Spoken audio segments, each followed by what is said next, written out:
Ang buhay ay puno ng mga pagsubok at kahirapan. Subalit dahil sa mga ito ay mas nahasa pa tayo at mas napapatibay ang ating pagkatao upang ating mapagtagumpayan ang lahat ng mga dagok at mga suliranin na ating nararanasan. Kapag ito ay iyong nagawa ay mas magiging madali na lang sa iyo ang lahat upang magtagumpay sa buhay. Sa murang edad ni Nicole ay nasa poder na siya ng kanyang tiyahin na si Aling Lorna. Kaya lahat ay kanyang ginagawa upang makatulong sa pamilyang kumukup sa kanya. Lalo pa at ang kanyang tiya Lorna ay lulong sa pagsusugal. Halos wala ito sa bahay dahil sa pagsusugal nito at umuwi lamang ito upang humingi sa kanya ng pera. Sa tuwing wala siyang ibigay na pera sa kanyang tiyahin ay katakot-takot na panunumpat ang kanyang maririnig dito. Kung minsan ay nauuwi pa sa pananakit at pambubugbog sa kanya. Matagal na niyang binalak na lumayo sa poder ng tiyahin. Subalit dala ng kanyang utang na loob ay pilit niya pa rin itong inuunawa at pinagtitiisan ito. Hoy Nicole! Tumayo ka na riyan at kunin mo na ang perang itinago mo para sa akin! Sampit nito sa kanya, sabay sipa para siya ay magising. Halos mag-aalas 6 pala na umaga pero hindi na mapakali ang kanyang tiyahin para magsugal. Tiyang, ito pong kinita ko kagabi. Sakto lang po pambili natin ng bigas at may uulam po ngayon. Tugon ni Nicole sabay abot sa tiyahin ng pera. Dahil sa narinig na pangangatwiran ng dalaga ay naggalit ang tiyahin nito at tulad ng dati ay nakarinig na naman siya ng panunumpat. Upang hindi na umabot pa sa pananakit sa kanya ay kaagad naman siya nanghingi ng despensa at may hinahong iniabot sa tiyahin ang perang pambili sana nila na makakain. Nang makuha ng tiyahin ng pera ay kaagad na itong umalis sa bahay nang hindi na lumilingon pa. Wala nang nagawa si Nicole kundi ang mapailing na lamang dahil sa ginawa ng tiyahin nito. Sa halip na bumalik sa pagtulog ay mas pinagtuunan niya na lang ng pansin kung paano makakahanap ng paraan upang kumita. Nang sa ganoon ay may pambili sila ng kanilang makakain sa araw na iyon. Habang nagkakape siya ay naisip niya ang kanilang kapitbahay na si Aling Seding. Baka naghahanap ito ng tagalaba ngayon o di kaya ay tagalinis sa buong bahay nito. Kaya dali-dali siyang tumayo upang puntahan ng kapitbahay. Pagdating niya sa pintuan ng bahay nito ay kaagad siyang kumatok. Nakakahiya man ang kanyang ginagawa dahil sa umagang-umaga pa at baka nakakaabala siya sa mga ito. Subalit kailangan niyang gawin upang kumita. Dahil kung hindi siya makagawa ng paraan upang may maibili ng kanilang pagkain, ay siguradong mapapagalitan na naman siya ng kanyang tiyahin at mabubugbog pa. Halos nakatatlong katok na siya pero wala pa rin nagbubukas ang pinto. Kaya naisip niya na baka tulog pa ang mga ito. Akmang tatalikod na siya na bigla siyang makarinig ng pagtawag ni Aling Seding. Kaagad naman siyang bumati dito at hindi na siya nagpatumpik-tumpik pa. Kaagad niyang sinabi ang kanyang kailangan. Sakto naman na kailangan nga nito ng tagalaba at tagalinis ang araw na yon, kaya ganoon na lamang ang tuwa ni Nicole dahil nagawa niya na solusyon ang kanyang problema. Halos magtatanghali na matapos si Nicole ang paglalaba at paglilinis sa buong bahay ni Aling Seding. Kaya nang maiabot na sa kanya ang bayad sa kanyang serbisyo, ay dali-dali siya nagpaalam upang makabili ng kanilang tanghalian. Takbo at lakad ang kanyang ginawa para mas mapadali ang kanyang pagpunta ng tindahan. Pagdating niya doon ay kaagad siyang bumili ng 1 kilong bigas at itlog. Alam niyang hihingi uli sa kanya ng pera ang kanyang tiyahin, kaya yun lang ang kanyang binili. Kailangan niya makapagluto bago dumating ang kanyang tiyahin, kaya halos tumakbo na si Nicole sa kakamadali na makauwi. Pagbukas niya ng pintuan ay bumungad kaagad sa kanya ang kanyang tiyahin na galit na galit. Saan ka galing, Nicole? Bakit wala ka pang sinaing, ha? Galit na bulyaw sa kanya ng kanyang tiyahin. Tiyang, Pasensya na po. Kakatapos ko lang po kasi maglaba at maglinis kila Aling Seding. Tugon ni Nicole habang nanginginig sa takot. Mabuti pa sa iba ang sipag mo. Pero dito sa bahay natin, hindi mo magawa. Nawala na ako ng ganang mananghalian. Mabuti pa, akin na ang pera na makabawi ako sa talo ko. Sampit nito, sabay kuha ng pera sa kamay ni Nicole. Wala namang nagawa ang dalaga kundi ibigay sa tiyahin ang kinita sa araw na yun. Pagkakuha ng tiyahin sa pera, ay kaagad itong binilang. Ay, ito lang ba ang lahat ng kinita mo, ha? Akin ang iba. Galit na sambit nito sa dalaga, sabay kurot sa tagiliran. Pero tiyang, yan lang po talaga ang lahat ng kinita ko dahil kaunti lang naman ang labadang binigay ni Aling Seding sa akin. Pati pa naman ako ay niloloko mo. Bulyaw nito, sabay sampal sa magkabilang pisngi ng dalaga. Hindi pa ito nakontento at sinabunutan pa nito si Nicole habang kinakaladkad. Ako ang nagpalaki sa'yo, kaya utang mo sa akin ang buhay mo. Lahat ng kikitain mo ay buo mong ibibigay sa akin. Nagkakaintindihan ba tayo, ha? Galit nitong sambit sa dalaga.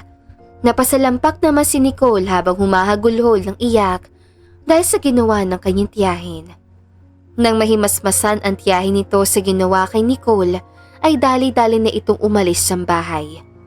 Naiwan naman si Nicole na patuloy pa rin sa pag-iyak. Halos mamaga ang kanyang mukha sa ginawang pagsampal ng tiyahin at duguan din ang kanyang bibig. Marami rin siyang mga pasa at sugat na natamo dahil sa kakulitan ng kanyang tiya Lorna. Ito rin ang dahilan kung bakit nagsialisan ang mga anak nito sa poder ng tiyahin. Maliban sa pagiging lulong nito sa sugal, ay madalas din ito mambugbog sa tuwing palagi itong natatalo at sa kanila ibinubunton ang sisi sa pagkatalo nito. Bukod tangis si Nicole lang ang naiwan sa poder ng kanyang tiya Lorna dahil sa utang na loob nito sa tiyahin at awa. Kahit papaano ay umaasa at naniniwala si Nicole na balang araw ay magbabago rin ang kanyang tiyahin. Ito rin ang dahilan kung bakit pilit niyang pinagtitiisan ang ugali ng tiyahin kahit na madalas siya nitong sinaktan. Isang araw ay may dumating na bill ng tubig at kuryente kay Nicole kung kaya mas nag-alala naman ang dalaga kung paano mababayaran ang mga bayarin. Alam niyang hindi siya matutulungan ng tiyahin sa mga bayaran kung kaya hindi alam ng dalaga ang gagawin. Habang nakaupo si Nicole at nagmumuni-muni sa labas ng bahay at nilapitan siya ni Aling Seding. Sinabihan siya nito na kung nais niya ba raw na mapagkikitaan dahil sa may kaibigan ito na nagpapahanap raw ng tagalinis, tagalabada at tagaluto. Pero malaki daw ang bayad at halos 6 na beses sa isang linggo ang trabaho.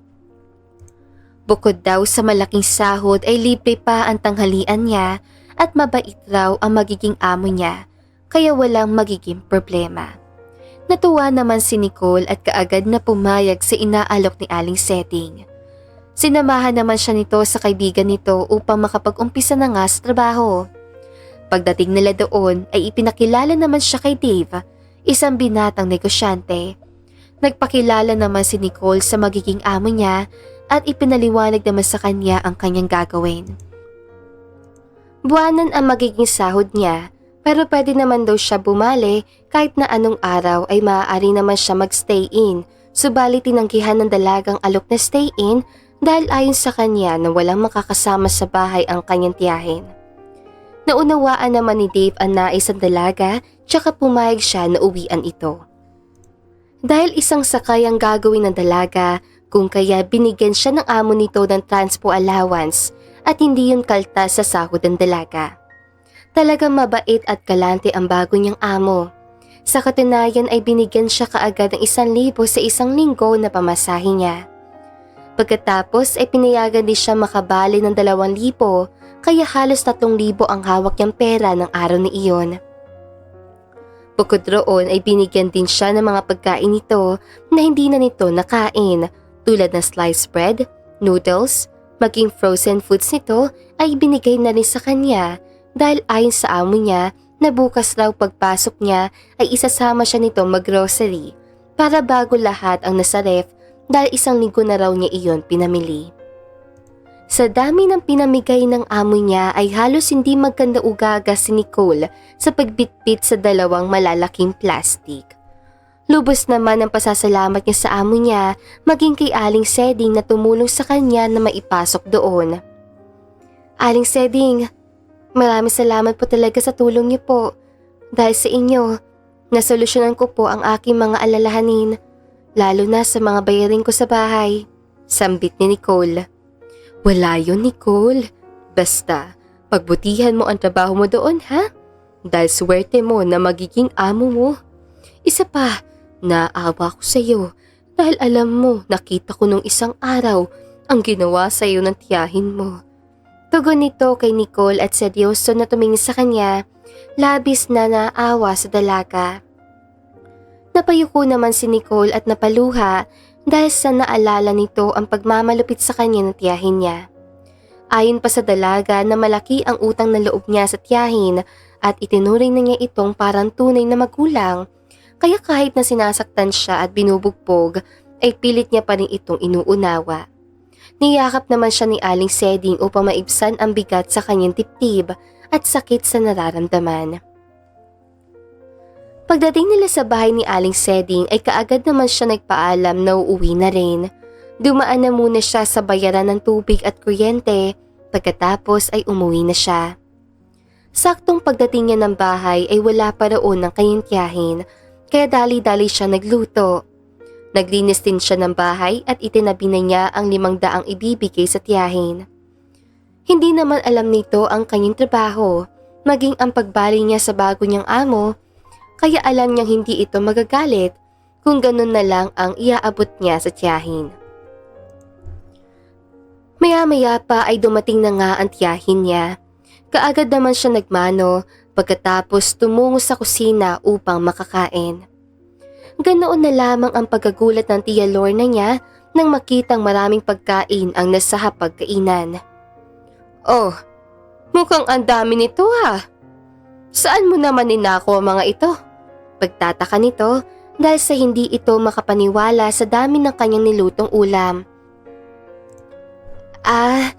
Pinautang po sa akin ni Aling Seding, Tiyang. Nawalan daw po kasi ng kuryente sa kanila kaya imbes na masira na lang, ay pinautang niya na lang. Pagsisinungaling niya sa tiyahin dahil ayaw niyang sabihin dito ang tungkol sa trabaho niya at bago niyang amo. Akala niya matutuwa ito sa kanyang paliwanag, pero bigla na lamang ito nagalit at nagtaas ng boses sa kanya. Puro ka utang! Pera ang kailangan ko para makabawi sa mga natalo sa akin. Galit itong sabi sa kanya. Dala ng takot ay kaagad na iniabot ni Nicole ang pera sa tiyahin.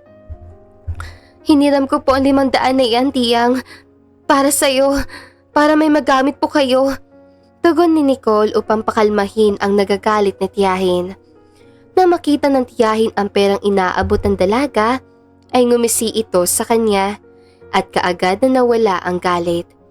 Hindi pa man ito natatapos sa pagkain at agaran na itong tumayo at mabilis sa umalis. Napasapu na lamang ng ulo si Nicole dahil sa pagkabigo sa tiyahin.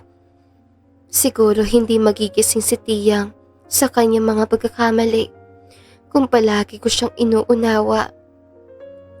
Mabuti pang lumayo ako sa kanya para magising siya sa katotohanan.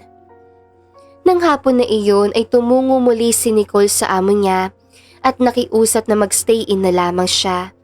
Pinagbigyan naman siya ng kanyang amo at hindi na nito inalam ang dahilan ng dalaga.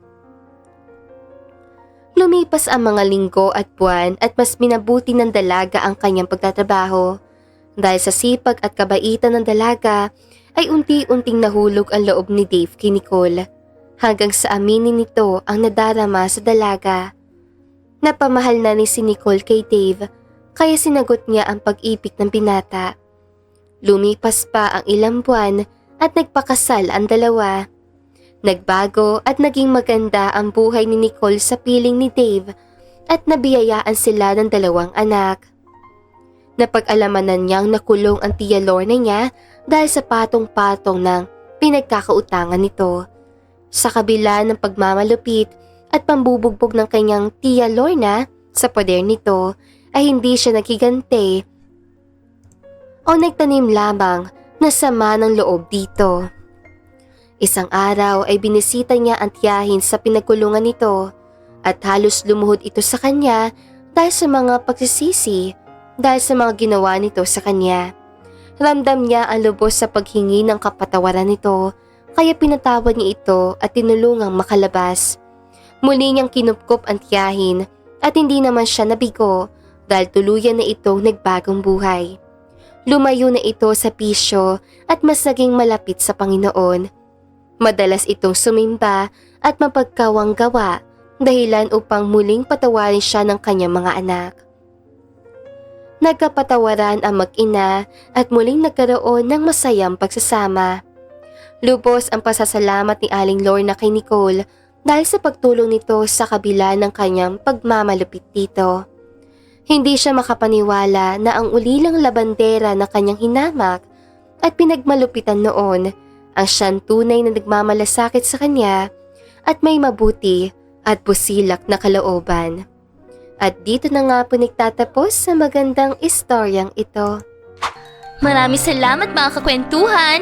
Huwag niyong kalimutang mag-like at subscribe at pindutin na rin ang notification bell para lagi kayong updated sa ating kwentuhan. Hanggang sa muli, paalam!